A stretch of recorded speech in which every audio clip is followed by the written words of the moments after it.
We're back in this bitch. Let's get serious. We getting serious in this bitch. What? Vaughn here, and we back with video number 2. We getting serious up in here. Let's get serious. Let's get serious and fall in love. I'm happy to be back. I got a lot of great feedback from you guys, you know what I'm saying? So I'm very happy about that. Because like I said, I don't really talk like that, so this is like a different venture for me. But I'm excited. It's about sharing, it's about growing, and having fun while we're doing it, right? Right? Why not? So a few things that I want to talk about. For one, I did get a lot of feedback from you guys. You guys gave me a lot of questions. I'm not gonna choose everything because some of them were a little inappropriate, you know what I'm saying? We're gonna leave that only for the DM, you know what I'm saying? You know what I'm saying? But I ain't gonna, I'm not gonna go there. So it was that. Also, the Busted Challenge has been crazy. I love to laugh. I don't know if you guys know, I laugh a lot. I love looking at funny memes on social media. Things that I know is like inappropriate, but it's very funny. It's very funny. It gets me through the day. It gets me still spicy and moving. You know what I'm saying? You gotta laugh. You gotta laugh. Life is hard already. You know what I'm saying? So you gotta laugh. You gotta smile. You gotta enjoy the times now. Cause you know, like I said, you know, in the first video, you know, COVID and coronavirus, you know, that woke up a lot of us. What are we waiting for? Why are we procrastinating? Why are we, you know, preventing ourselves from, you know, doing the things that we need to do or we want to do, that fulfillment, you know what I'm saying? So I'm definitely grateful for the laughs that I get from social media. Yeah, and also another meme that I love to see was the Bernie Sanders. So Bernie Sanders meme with the gloves and the mittens, you know, the mittens. And shout out to PETA for working with him, you know, for putting out the gloves and stuff like that. That's so amazing. Like, it's crazy how like influence is, you know, like you can do something so simple then you don't even think that people will gravitate, but hella funny. So someone asked me, my sister actually, she asked me about my results for the ancestry because she's like, you know, whatever you are, I'm too. So she's right, you know what I'm saying? So, but I mailed it out, but it takes time. It takes time. It takes about 6 to 8 weeks, I think, for the results to come back. So I'm patiently waiting, you know. Like I said in the first video, I'm happy with whatever the results are. I'm blessed to be alive today. So just the background is just confirmation of who I am and you know and if it's Latino, if I am, you know, if it shows any evidence of like the Puerto Rican side of me, I'm gonna be thrilled. You know what I'm saying? Because I'm already on a path of me being bilingual. I want to learn Spanish. I don't speak Spanish yet. I know some words, you know, and I live in a, you know, Latino community, so I naturally pick up the vibes and, you know, some words in like, you know, la puerta and like some basic shit like that. And but I'm definitely looking forward to it. Just the next chapter. So new year, next chapter of my life. You know, it's about learning, evolving, music. Gonna get into the music for sure. I can't wait to share what I'm working on and just the ideas. And just being mentally, you know, mentally together, emotionally together. It's about mental health. It's about spiritual health. It's about emotional health. It's about physical health, and it's about financial wealth. You dig? You dig? I had another question from social media, and it was, if you can go back in time, when would you go and why? Immediately I thought about one of the most impactful moments in my life, and it's actually pretty uncomfortable to talk about. No one really knows the story. I've only literally have spoken about this with my best friend. He actually shared his opinion with me, and since he shared it with me, that's the moment that I wish that I could have changed, honestly. So you may or may not know, I was in a singing group for 6 of my years professionally. We were 3 members, kind of like a Destiny's Child situation, you know, 3 guy, you know, the guy version, 3 guys, 3 color tones, you know, skin tones. The mom was the manager, you know. We started singing in high school together, you know, classical music, and we did some of the school, school performances, some of the school talent shows, and we were booked and busy. You know what I'm saying? You know what I'm saying? We were performing for, you name it, anything. Quinceañeras, sweet 16s, older people's birthdays, weddings, political events, community events, block parties, showcases, talent shows, competitions, you know. And so my group was me and 2 other guys. We auditioned for the X Factor in 2011. And I don't know if you guys know, that was the first time that X Factor had came to the US. It was very big, huge show internationally. And I feel like it was, you know, coming up in a different time, you know, kind of like a new version of American Idol, kind of in some ways, but they were branding X Factor in a different way. They were branding it as like, you know, the X Factor. We're looking for something extra special, you know, something extra different. And at the time, my group, we were definitely something different. We sang and danced, we sang a cappella, we sang live, 3-part harmony. We were inspired by like funk, you know what I'm saying, dance, you know, hip hop, R&B, soul, you know, a pitch of gospel in there, you know what I'm saying. We just was creative. We wanted to just create, but we did need to have like a framework, a framework of, you know, what our fan base was. You know, I feel like by default we kind of like, you know, fell into the R&B realm of stuff, which is not a bad thing, but like a lot of times, you know, people expect you to just be R&B or, you know, just to be that, you know, singing crooner, you know, but there's like a spectrum of creativity. Like, you know, for me, for the future, if you don't know, I'm an artist. I create whatever I want to create. So you just vibe with it or you don't. So you can try to pigeonhole me as an R&B artist. I love R&B and that is the core, but I create whatever I want to create. That's my narrative, you know what I'm saying? You know what I'm saying? So yeah, we auditioned for the X Factor in 2011 and we were very humble. Like, we performed for non-profit organizations. We performed for homeless shelters. We performed in the train stations, on the trains, in the subways in New York City. We were really, you know, grinding and wanted to be successful and just like committed our lives to, you know, just the hustle, the artist boot camp of, you know, being successful. And it was really, really amazing. It really guarded me from a lot of toxic experiences in the industry, as much as possible, you know what I'm saying? So let me paint the picture for you. So it was just a normal, regular day. So we auditioned for X Factor, and by that time we were waiting for the callback. We auditioned in Newark, New Jersey, at the Prudential Center originally. We got 2 rounds to the producer rounds, to the producer levels, but they said no. It didn't sit right with us. So from my own experience, as soon as we got told no, I felt like this is a joke, or we're being pranked. Like, cause we know we can sing, we can dance, we have stage presence, we have personalities, we're funny, we're silly, we're kids, you know, we were like 18, 19 years old. We decided to, you know, save up money, you know, perform more gigs so that we could travel to the next X Factor auditions. The next X Factor auditions was in Chicago. Never been to Chicago, you know, never really traveled outside of New York at that time.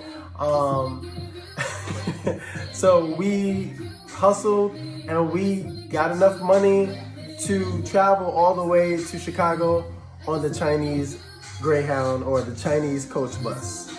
Yes, did it. Humble beginnings, baby. Humble beginnings, baby. So you can't tell me, you know, about the grind and things like that. So I know.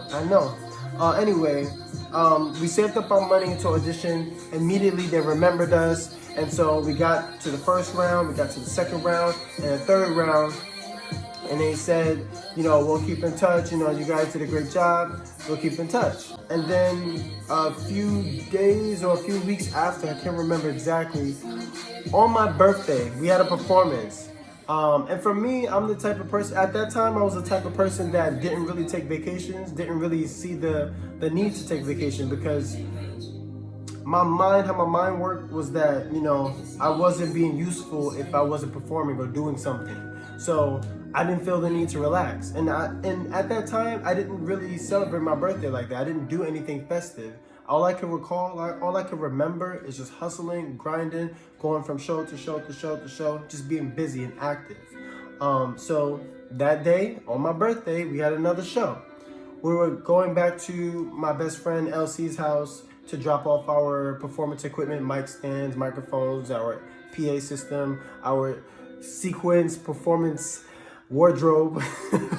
And we received a call from the producers of X Factor saying that we got chosen to, perform in front of the judges in Chicago.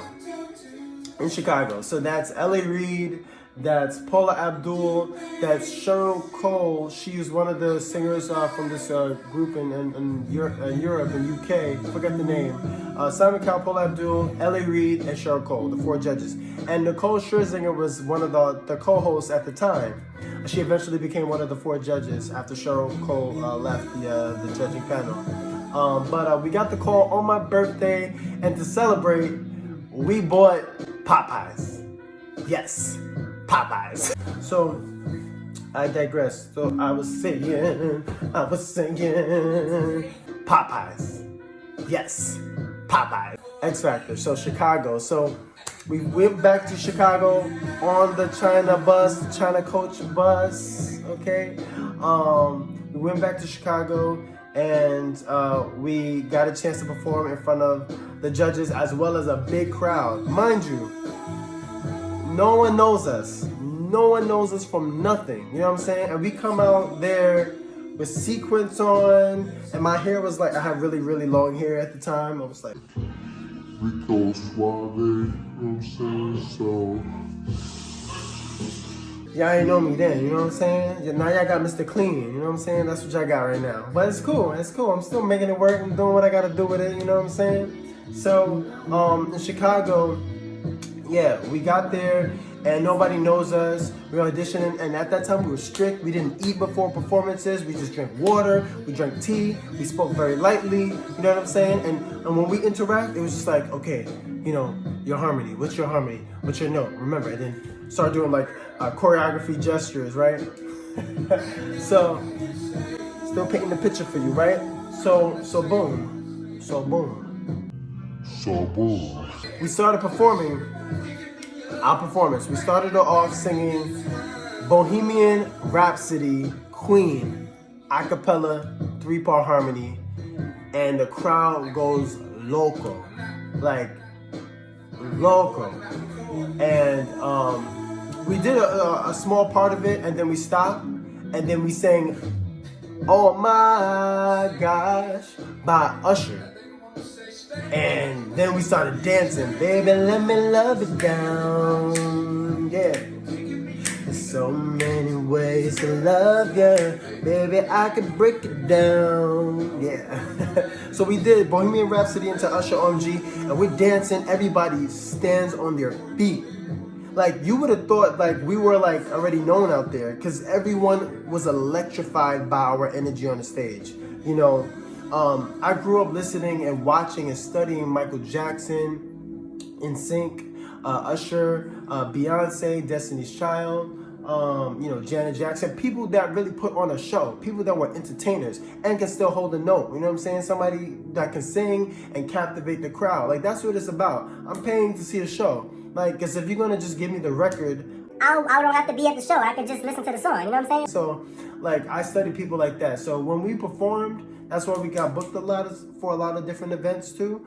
When we perform, we put on a great show. We giving you everything that we got because, one, we love what we do and we love to inspire. I still love to inspire. I love what I do. This is who I am, So fast forward, we did a great job and we got 4 yeses from all of the judges, and it was so surreal. And for me, that was confirmation in my talent that I had the ability to get to heights in my career.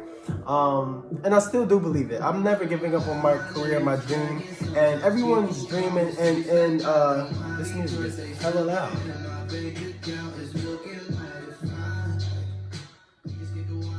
Okay, you know, people's dreams and goals, you know, change from time to time. Whatever it is, still go for it. You know what I'm saying? Don't let the doubters and haters, you know, prevent you from, you know, living your truth, you know? So it's, yeah. So follow your dreams.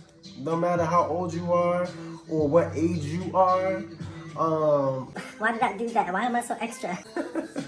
Oh my gosh. This is like, doing this makes me study myself, like my personality and like how I communicate. So weird. Fast forward, right? I never told this story. This is a long ass story too, by the way. So, at the time, me and my group, we were signed to an independent label that did zero for us, nothing. It literally was a tax write-off for them. I didn't even clear this with my best friend, LC. He did not. I didn't even ask him how he feels about me saying this, but oh well, it's too late for it now. Wow. So yeah, we were signed to an independent label at the time, and they didn't do anything for us. We already recorded an album worth of music, and we presented it to them because there was buzz in the neighborhood that they were looking to sign a new act. Very independent. The founder of the label was like a songwriter for like Boyz II Men and like other big successful names in the R&B community, and they were looking to invest in a group or just an act or whatever, because they had a falling out with their previous artists, which it makes sense now because they were doing some messy stuff. You know what I'm saying? So, so the label. My train of thought. The label, they basically went back into the studio with us and re-recorded like ad-libs and like, you know, wasted money and time. Long story short, horrible label. They promised so much stuff that they would do for us. They printed out flyers for shows and things that we've already started doing before we met them. And long story short, X Factor, we told them, you know, that we were signed, and you know, they told us that we can't be a part of the show. And so that was devastating. The producer that was in communication with us kept calling us back and saying that their executive producers want us to be part of the show. Like, and she said she worked for American Idol for about 10 years at that time, and never in her history of working with contestants that executives was fighting and aggressive about having us be on the show. And so the producer was telling us that we should talk to the label to get us released.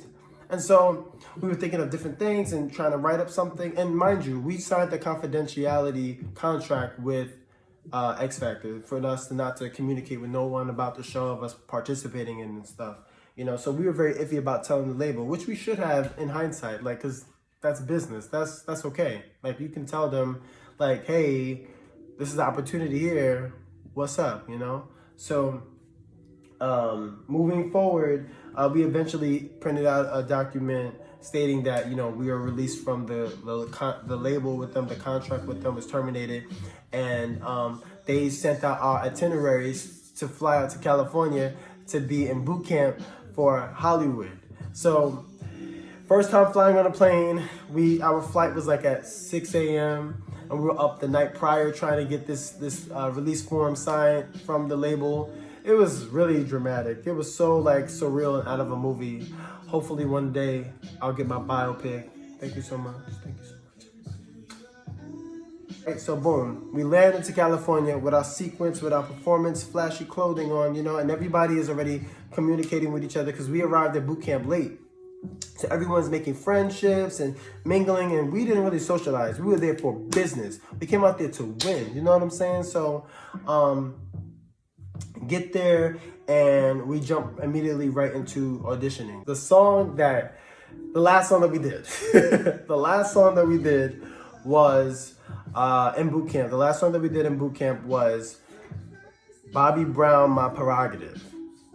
And so that the name of the song is very bold, you know what I'm saying? It's in your face, it's aggressive, and you're telling people how it is. So that was very, very appropriate for us. We were very ballsy and very, spicy, how we did stuff because we believed in our talent. So I wanted to go back in time to this moment because for the rehearsal for this show, my best friend Elsie was also in the group. He told me not to do that note, it's my prerogative, chest voice. And if you're a singer and you know your range, then stay within your parameter of where your voice can go. And so I was like, all right, cool, yeah, I'm not gonna do it. So, because nerves also add, the quality of your voice, it adds to that as well. And so I was gonna do falsetto. I was supposed to do falsetto, and I did not. So, it's my prerogative. I did that, and I cracked. But it wasn't like a terrible crack. It was more of like a raspiness, like it was aggressive. So I didn't say like I didn't like do that type of crack, It was like a growling, raspy, harsh, prerogative high note.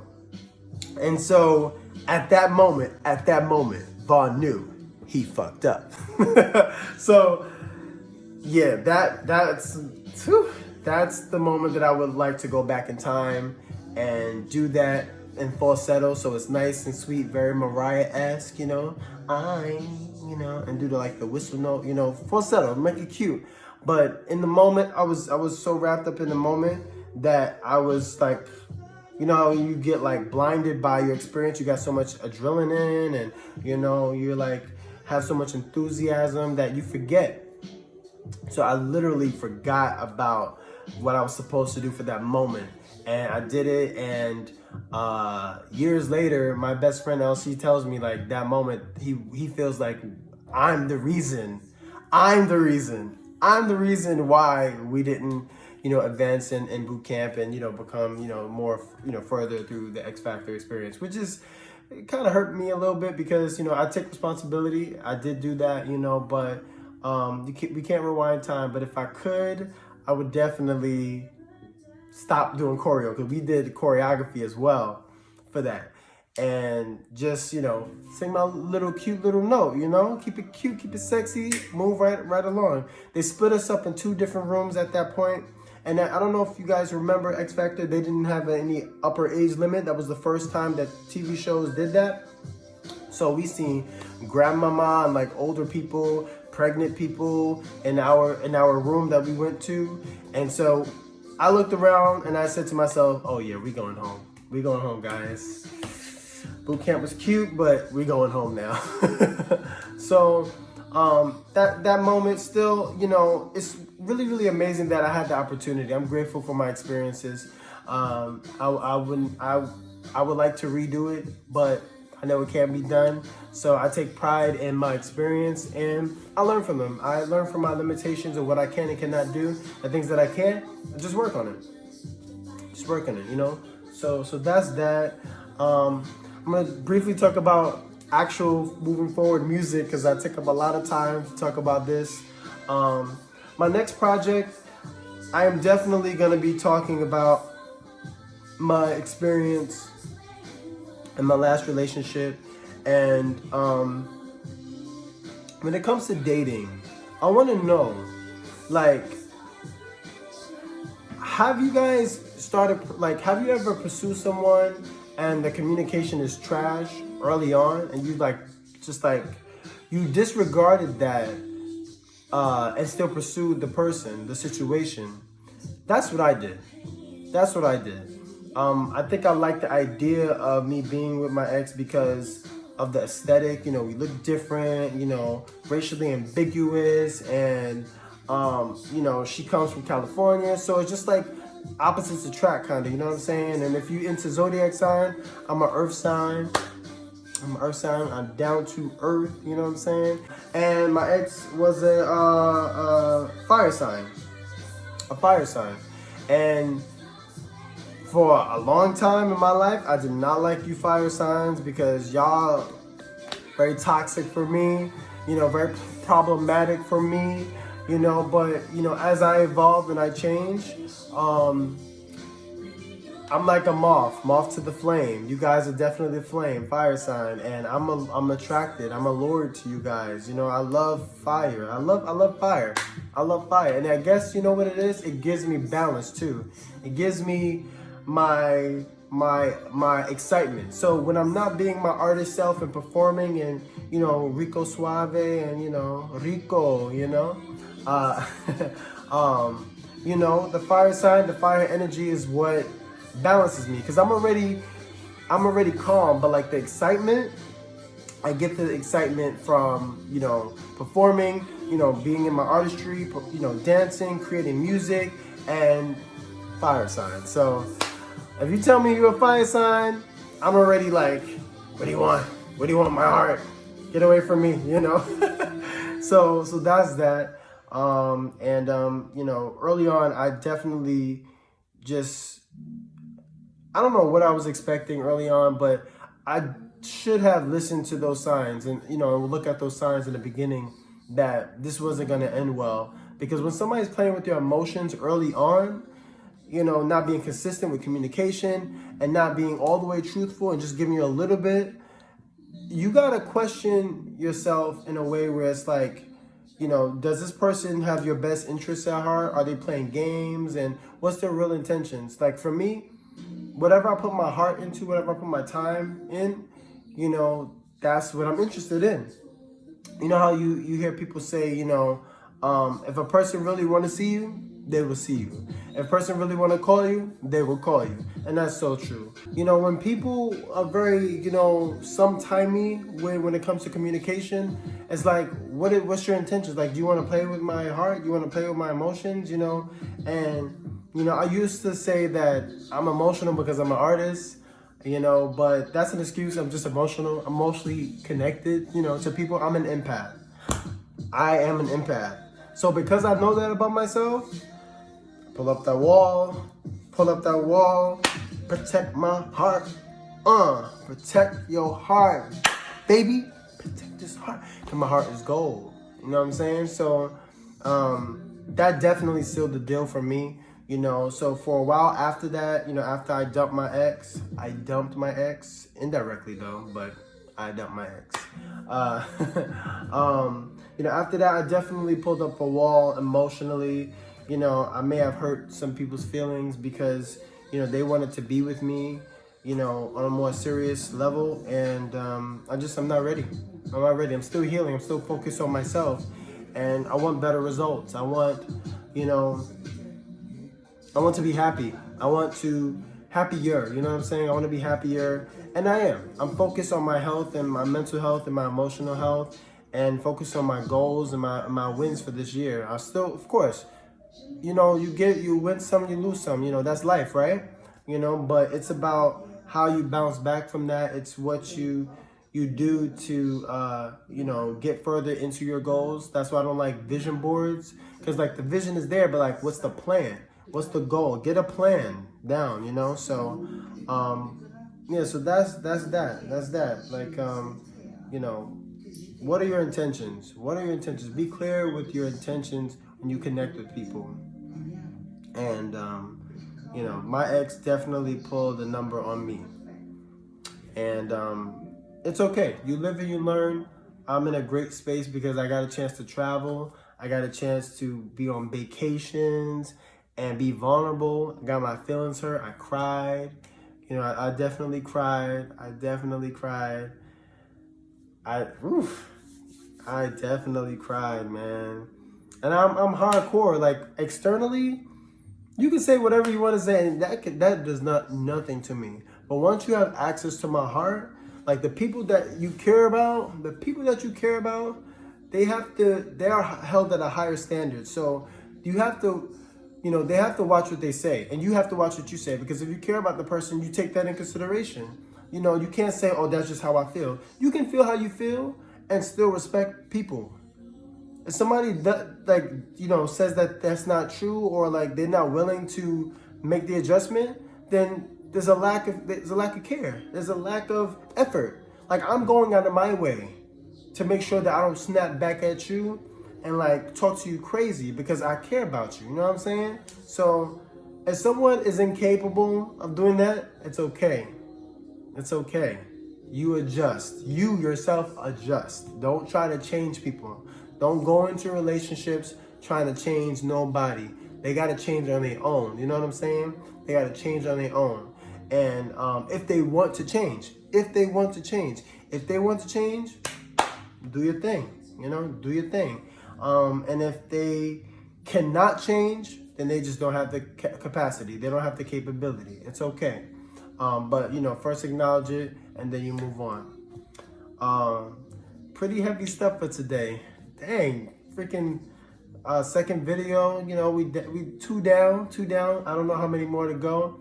But I'm grateful that I had this opportunity to connect with you guys.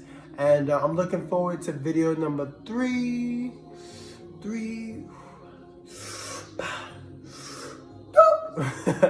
I love you guys.